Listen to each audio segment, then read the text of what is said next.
Hello friends, there's a big storm brewing, and our Eastern European neighbors have once again pulled skeletons out of their closets and are enthusiastically hitting each other over the head with them.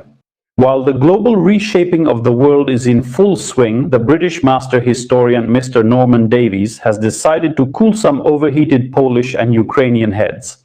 In this video, we'll talk about why old grievances have become Moscow's main weapon, how Stalin managed to rewire the logic of entire nations, and why empires always end the same way. Watch until the end, it will be informative. Please give a like to support the working class, to support aerodynamics. Friends, hit the bell, subscribe. You all know what to do. Thank you for your support. Now let's get down to business. This is a very interesting topic. Yes, it was written in the Polish publication On Net. Part 1, a historical microscope versus a political axe. Let's be honest, when politicians start to professionally mourn, or on the contrary, righteously rage about events that happened 80 years ago, it means trouble is coming. The well-known British historian Norman Davies, in his recent interview with the Polish publication, as I already mentioned, On Net, breaks down in simple terms why the current escalation around Volhynia 43 is not just a search for the truth, but a reproach. In his opinion, it's plain stupidity and dangerous political manipulation. Mr. Davies quite reasonably urges the gentleman who sits somewhere up there at the top to turn off their emotions and turn on the microscope. The main problem with modern Polish and Ukrainian disputes is the passion for sweeping national generalizations. When they say in Warsaw that Ukrainians carried out a massacre in Volhynia, it sounds significant.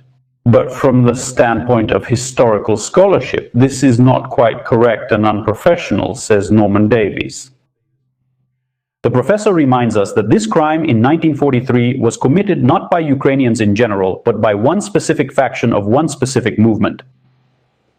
Let me repeat, these aren't my words, but Norman Davies's, so you understand.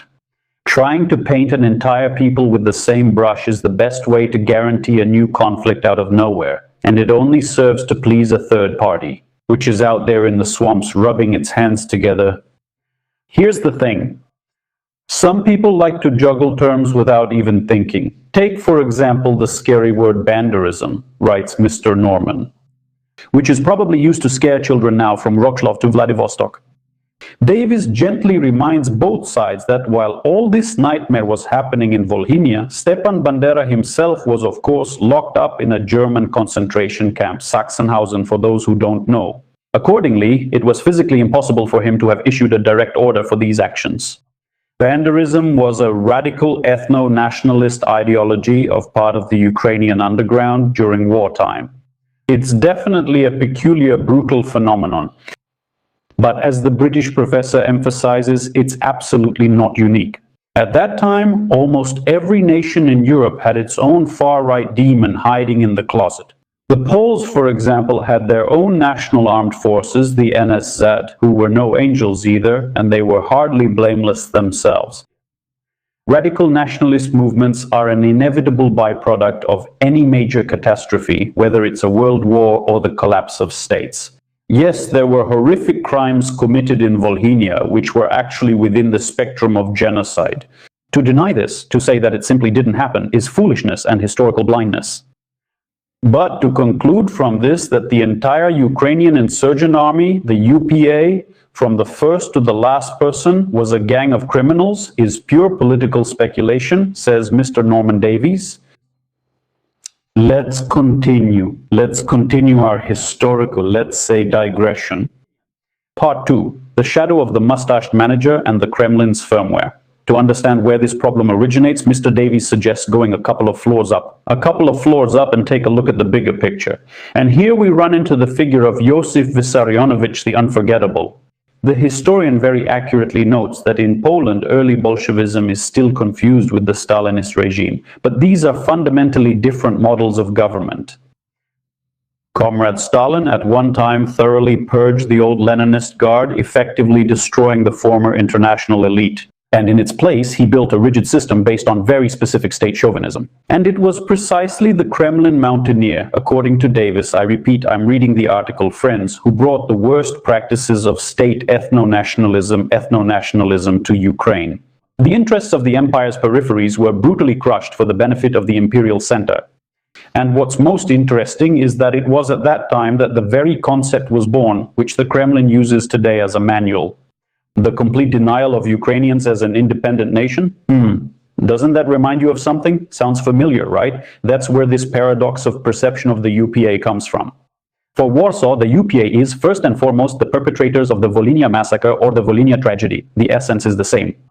We condemn horrific crimes. We have never supported them in any way. In general, our channel stands for peace, love, friendship, and bubblegum. So what about for Kiev?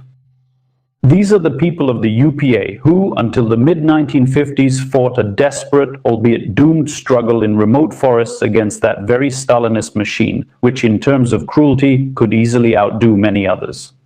For decades, the Soviet authorities kept the topic of the UPA under the strictest ban, burying it under a thick layer of hardened propaganda. Similarly, in communist Poland, the Volhynia topic wasn't widely discussed to maintain the image of socialist brotherhood. As a result, when the dam burst in 1991 for millions of Ukrainians, discovering the history of the UPA was a shock and a revelation. They did not see, actually on the contrary, what they saw there was not ethnic cleansing, but a symbol of resistance to totalitarianism. That's why Mr. Norman Davies is being blunt. He says, we need to be straightforward. The UPA as a whole was not a criminal organization. Its main goal was to fight against the occupiers, both Nazi Germany and the Soviet Union. About 90% of the personnel of this army had nothing to do with the events in Volhynia at all. That's how it is, and I'll repeat it again for those who need it spelled out, since I'm sure 90 comments will say, you don't know history, why are you talking? So Mr. Davies says they fought on other fronts and for different ideals. And when today the Ukrainian leadership gives honorary titles to military units like heroes of the UPA, they're appealing specifically to those 90% and the idea of independence, and they're not trying to offend the Poles no matter how it might seem. It's odd that no one can make Volodymyr Alexandrovich understand this. Nevertheless, in Warsaw, they stubbornly refused to hear this, preferring to fan the flames of historical retribution. And now we move on to the third part. Time management for grievances and the law of the collapse of empires. The most striking thing in this whole story is the remarkable sense of timing that some Polish politicians possess. Ukraine has already been in a brutal military confrontation for 5 years. You know who? The country is fighting for survival. Society is on edge. People are searching in the past for anything to hold on to and heroic myths, just to simply keep up their morale. And it is at this moment, at this very difficult moment, that the Polish side decides that now is the perfect time to present historical grievances. And Davies warns that this is a serious miscalculation for which Warsaw will have to pay dearly later. Poland had entire decades of relative calm after 91 to calmly, without shouting, create joint historical commissions, organize excursions, and get to the truth. Back then, it wouldn't have hurt anyone. Doing this now means deliberately stirring up trouble for your own key ally. The historian draws a harsh but very vivid analogy with the Middle Eastern conflict. When in October 2023 Hamas carried out a barbaric attack on Israel, it was a terrible crime. But the subsequent response by Israel in Gaza led to an incomparably greater number of civilian casualties. Violence breeds retaliatory violence, often exceeding the original in scale. In Volhynia, after the Ukrainian strike, Polish retaliatory actions followed. There was bloodshed on both sides. Trying today to play the game of who started it first, or what Bohdan Khmelnytsky did during the Great European War, is the height of irresponsibility, according to Mr. Norman Davies. When this war ends, and by the way, Davies is sure that the Ukrainians will not win, Kiev will be left with a very long memory. They will remember that during a crucial moment their neighbors twisted their arms over century-old events instead of fearing unconditional support. And yet, for the survival of a free Poland, good relations with Ukraine are absolutely vital, since today Ukraine is its real shield against the Eastern threat, no matter what people might write to me in the comments. However, the British historian takes a broader view of the future, reminding us of the main law of historical development. All empires sooner or later turn to dust.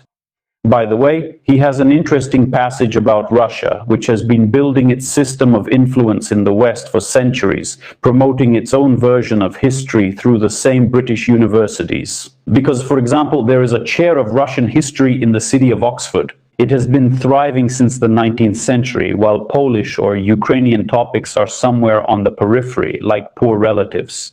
But no soft power, no propaganda will save a state structure if its goal is the destruction of an entire people and it remains stuck in the past. What does Mr. Davies say? I was born in the greatest empire in the world, the British one, which was bigger than the Russian Empire, and that empire no longer exists. Well, that's how Davies ironically sums it up. If the Kremlin fails to subjugate Ukraine, and it seems that it will, Russian statehood in its current form will inevitably begin to crumble. And then the geopolitical map of the region will change so drastically that all the current arguments between Polish and Ukrainian deputies about the wording in resolutions will seem trivial to future generations. Excuse my language, but as Mr. Davies said, we're just making a fuss. The main thing is that by the time this tectonic shift happens, the neighbors don't end up completely quarreling over old myths, forgetting about the real future. That's quite an interesting article, friends. I hope you found it interesting. I certainly did. Honestly, right now, I'm trying to eat well, eat properly and work out. Calling it sports is an exaggeration. It's really just exercise to see the forecast Mr. Davies made for us firsthand. Thank you very much for your attention. Leave likes, write comments, take care of yourself and your loved ones. That's all for now. See you next time. Bye.